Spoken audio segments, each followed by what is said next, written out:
Welcome everyone to another commentary. I just got finished casting Liquid Sea against Fnatic Ares. Of course, it was a Terran versus Protoss. I'm not going to ruin the spoilers or ruin the results or whatever. It was just one game. It was on Untamed Valley. Make sure you guys go check it out. Of course, this is going to be another game of Liquid Sea.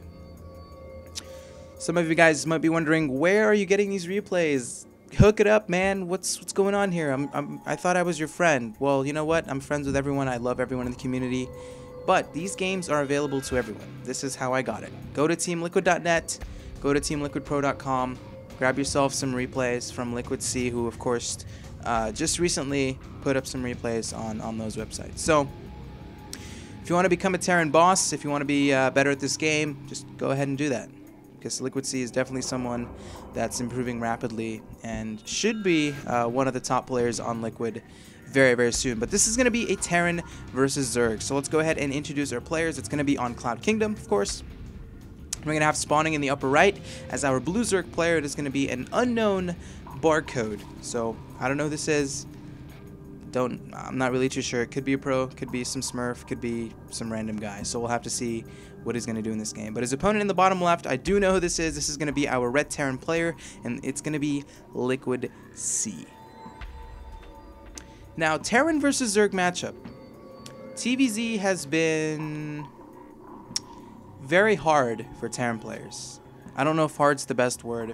If I was doing an interview or talking to a Terran player, he'd probably be very frustrated, or would be very frustrated with TVZ right now. But it's hard, man. Zerg has a lot of early...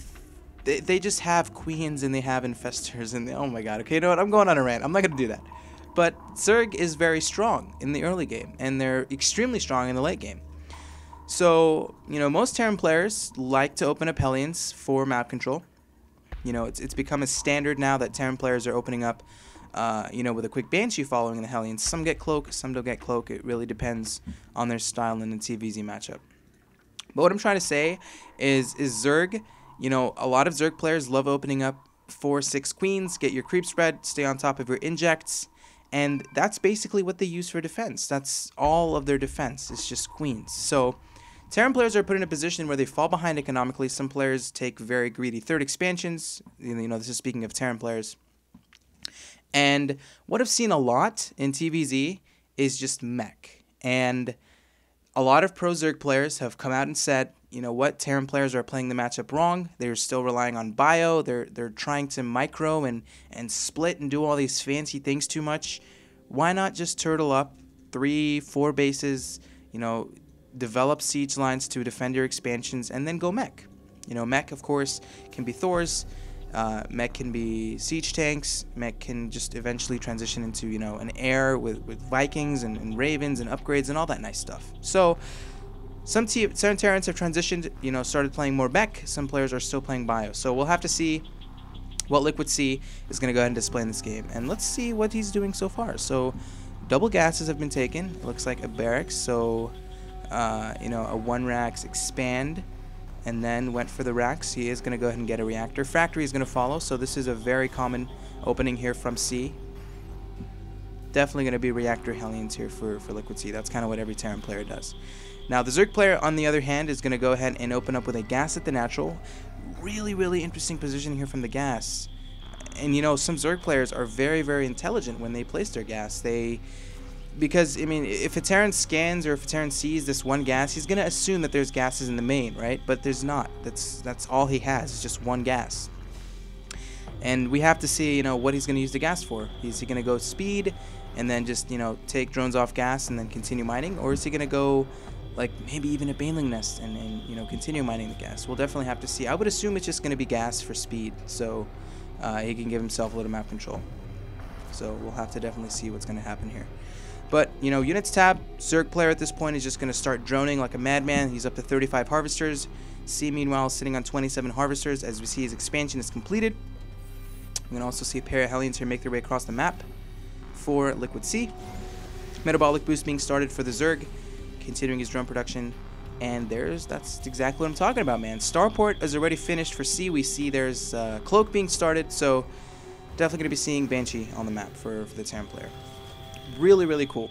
This is kind of what people do in TVZ. Banshee is going to be able to, you know, you can scan, you can get rid of creep tumors, you can start killing queens, you can be annoying in the natural, in the main of the Zerg player, and at the same time, you're still doing damage here with the Hellions. So we'll have to see exactly the control that C is going to show with his Hellions and his Banshees. But so far, Zerg player looks like he kind of knows what's going on. Sixlings already immediately in production. Metabolic boost. About 80% complete. Hellions coming into the natural expansion of the Zerg player. Going to focus down a lot of drones. Really, really nice damage here being shown by C. Controlling his Hellions really nicely, in fact. But there's the Queens, man. Queens coming out marching like mothers and going to be able to help out here. So there goes the little pressure here from C. So now let's look at the units tab. So Zerg player down to 40 drones, not a big deal. He's going to go ahead and make 10 more. His speed is about to finish. Meanwhile, it looks like the Overlord was able to get in the main base of C to scout what's going on. Did he spot the expansion? Okay, yeah, he knows that there's an expansion. So Zerg player kind of has a pretty good gist in terms of you know, what C is doing in this game. And in fact, what he is doing is continuing his Banshee production, getting an armory, and I have a feeling, okay, double armory, really, really, really cool. So I have a pretty huge feeling that this is going to be mech play coming out from C. What's going to make it a big tell is adding on a bunch of factories. So we'll have to definitely take a look and see if he does that. Some links coming in here to the natural, not really going to do too much. C is going to be on top of it with the Hellions.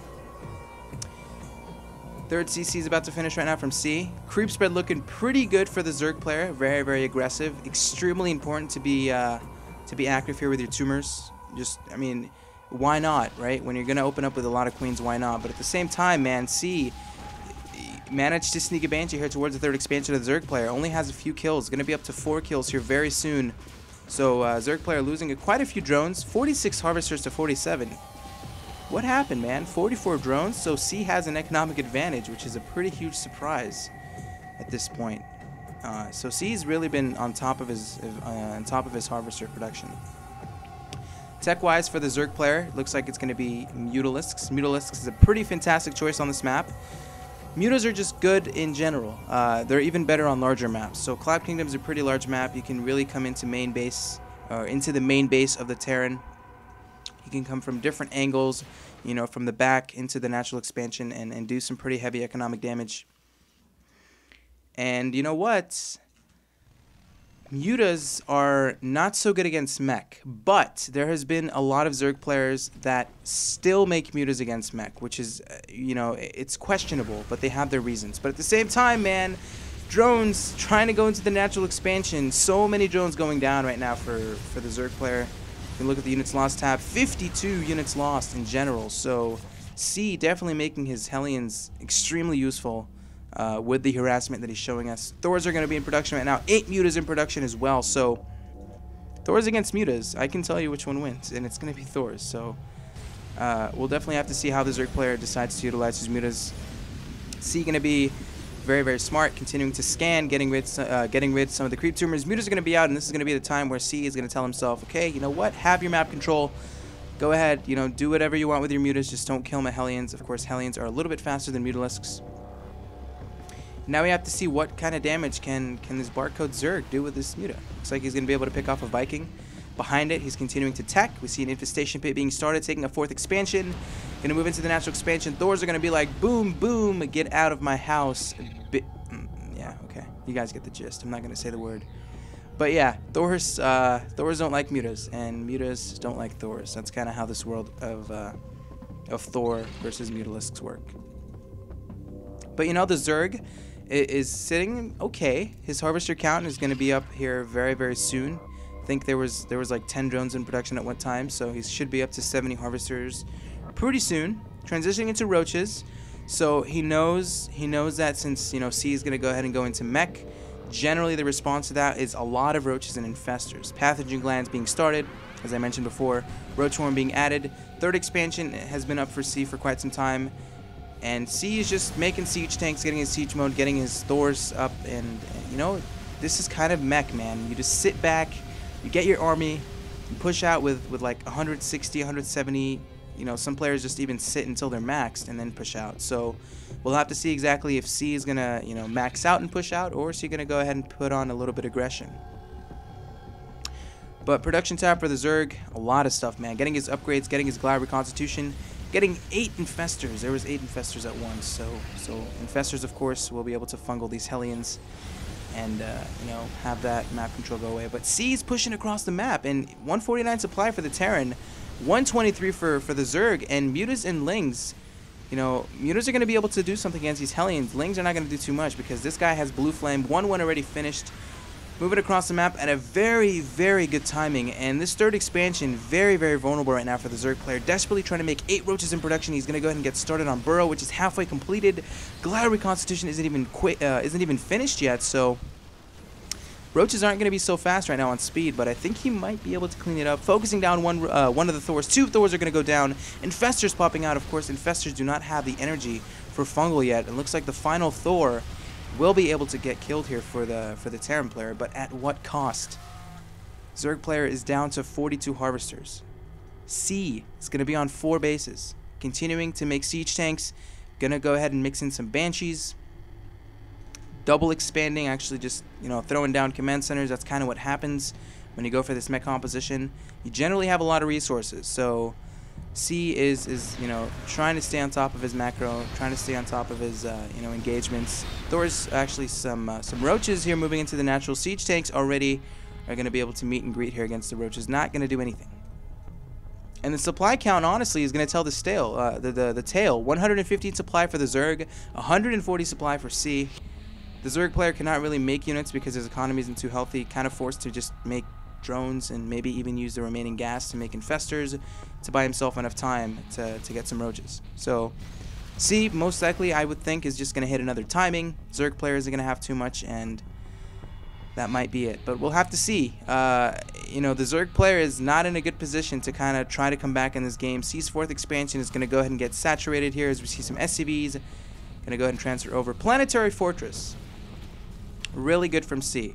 This is such a positional base. Can be hard to defend from counterattacks and stuff, but these roaches actually doing some pretty good damage. Getting some nice SCV kills. About 7 kills there for these roaches. But C doesn't care. C is honestly just, I mean, his economy is really, really healthy. His army composition is really, really strong. 2-2 is going to finish right now from his mech army, and the Zerg player is scrambling to make some units. 7 roaches in production. And C, nearing max out. He can max out if he wanted. He can just max out right now. But let's look at the units tab. 14 siege tanks, very, very heavy on siege tanks. Really, really nice choice because he sees this many roaches. Siege tanks are absolutely the hard counter here. And the Zerg going right up to Hive. So the Hive isn't too quick or anything, but C is going to be able to kill the Zerg before Hive even finishes. And he's already getting in position. Spines are trying to come down right now from the Zerg to give himself more time to get the Hive up. 11 roaches in production. C sitting on 175 supply, and there's a counterattack here at the 3rd expansion of C. Infested Terrans being thrown down, not going to do anything. And that's it, man. GG is thrown out from this barcode. So well played by C. Again, guys, check out his replay pack on teamliquid.net. Follow him on Twitter. I believe his Twitter is @LiquidC. And follow me on Twitter, Quantic Promise. And that's going to do it for this cast. I'll probably be casting a lot more in the future. So definitely stay tuned on my YouTube channel. And that's going to do it for this cast. And I'll see you guys next time.